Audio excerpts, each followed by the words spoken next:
자, 사법거래 의혹 판사 7080 카페 가보니 사실상 유흥주점이다. 내가 뭐라 그랬어? 여러분, 제가 뭐라 그랬습니까? 제가 오늘 뉴스토마토에서 뭐라 그랬습니까?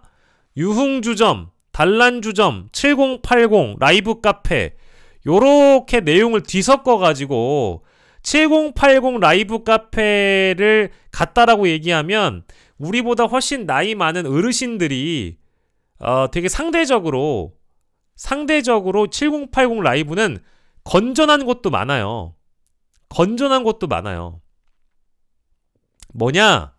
7080 라이브 카페 가보면 그냥 일본식 가라오케라고 생각하시면 돼요. 거기 중앙에 무대가 있고요.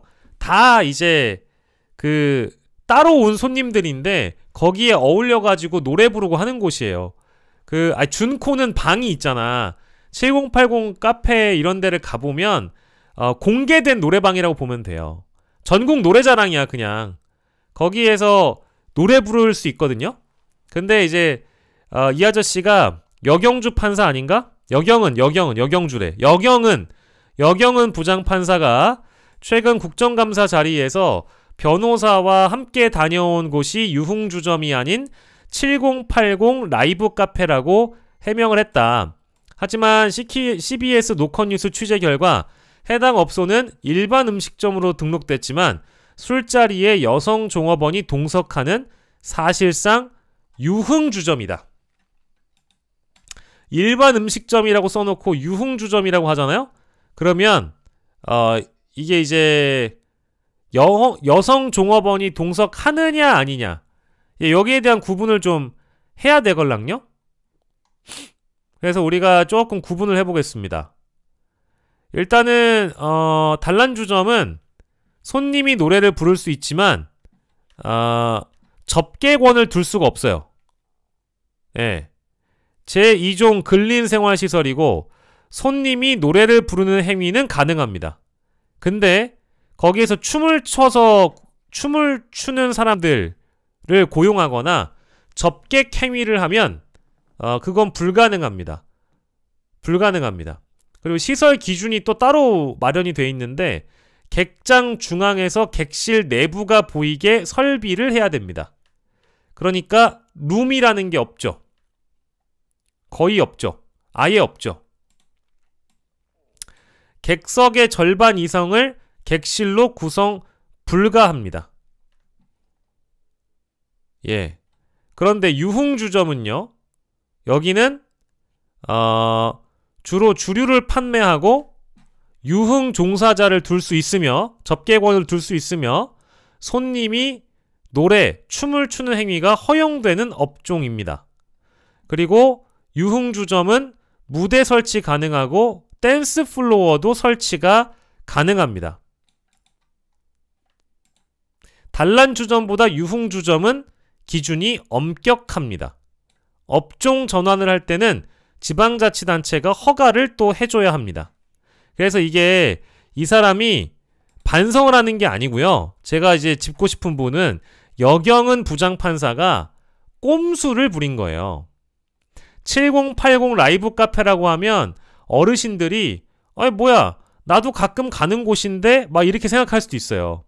그냥 공개된 노래방이니까 접객원이 일반적으로 없고 고용할 수 없다라는 거죠. 근데 7080 라이브 카페라고 주장했길래 노컷뉴스 기자가 가봤더니 여성 접객원이 있는 곳이다. 애기가 있는 곳이다. 그러면 유흥주점처럼 운영을 했다라는 거예요. 유흥주점. 자, 문제의 업소는 수원지법 여경은 부장판사와 A 변호사의 SNS 대화에 등장하는 곳이다.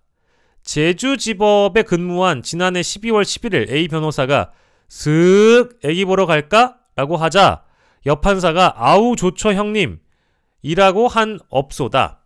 당시 A 변호사는 여 판사의 친분을 과시하며 사법거래를 시도한 혐의다. 여 부장판사는 국회 법제사법위원회 국정감사에서 애기 보러 갈까는 무슨 뜻이냐고 묻자 7080 라이브 카페 종업원이라고 답을 했습니다. 근데 여성 접객원 고용이 불가하다고 말씀드렸죠?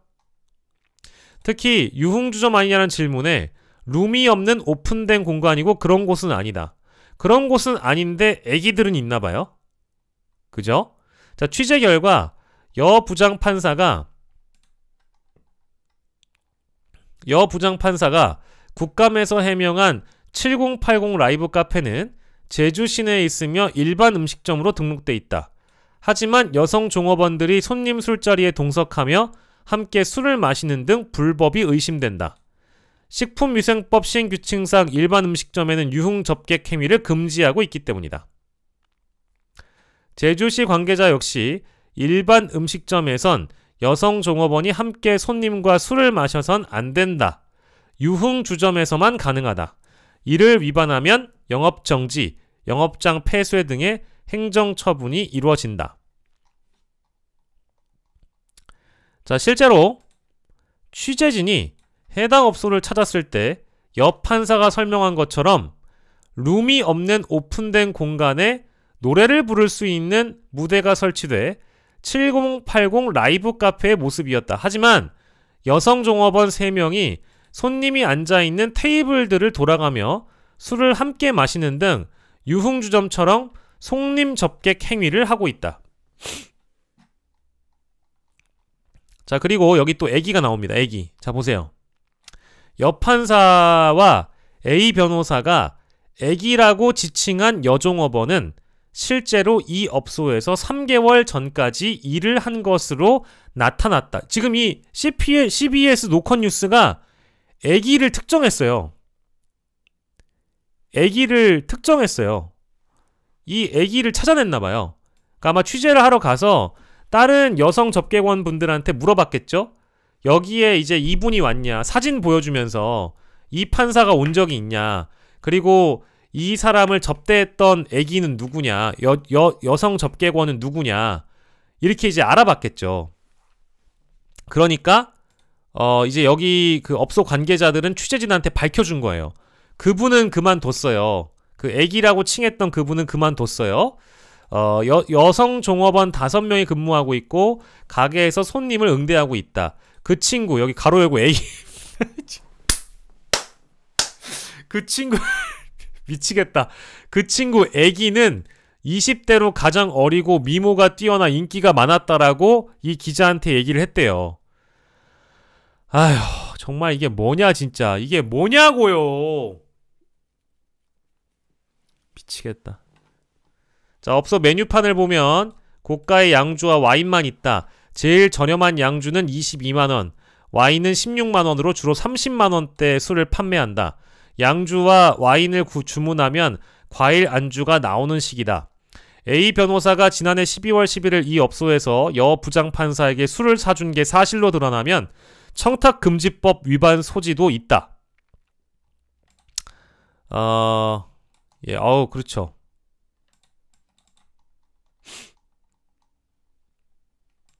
직무와 관련해 대가성 여부와 상관없이 100만원 이하의 금품 등을 수수한 공직자의 경우 수수 금액의 2배 이상, 5배 이하의 과태료 처분을 받게 된다. 직무 관련 여부와 관계없이 1회 100만원, 매 회계연도 300만원을 초과한 금품 등을 수수한 공직자의 경우 3년 이하 징역 3천만원 이하의 벌금 등 형사처벌을 받을 수 있다. 근데 여기 또 문제가 또 나와요. 자, 특히 여경은 부장판사는 김용민 의원이 문제가 된 A 변호사가 증인 사건을 단 한 번이라도 변론한 게 있느냐는 질문에 지난해 11월 진행한 형사사건 중 한 건이 있다. 이거 뭐예요? 직무 관련이에요. 직무 관련.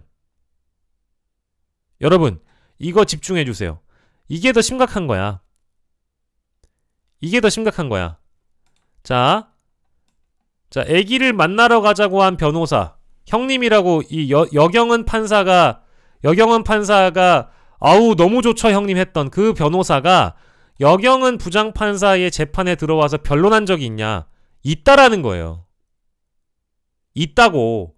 직무 관련성이 있다고.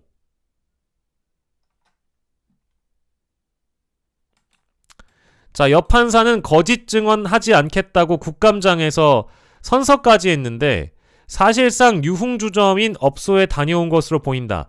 특히 판사 신분이면서 일반 음식점에서 접객 행위를 금지하는 걸 모를 수가 없다. 사실상 알고도 간 게 아닌가 의심이 된다. 당연하지.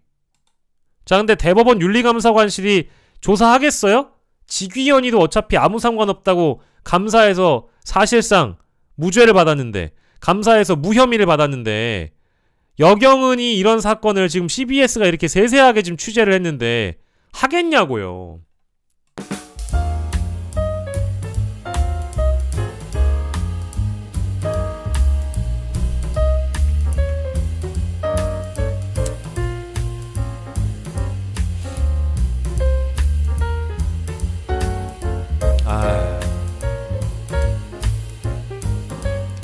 네, 짜증이 나네요. 그죠?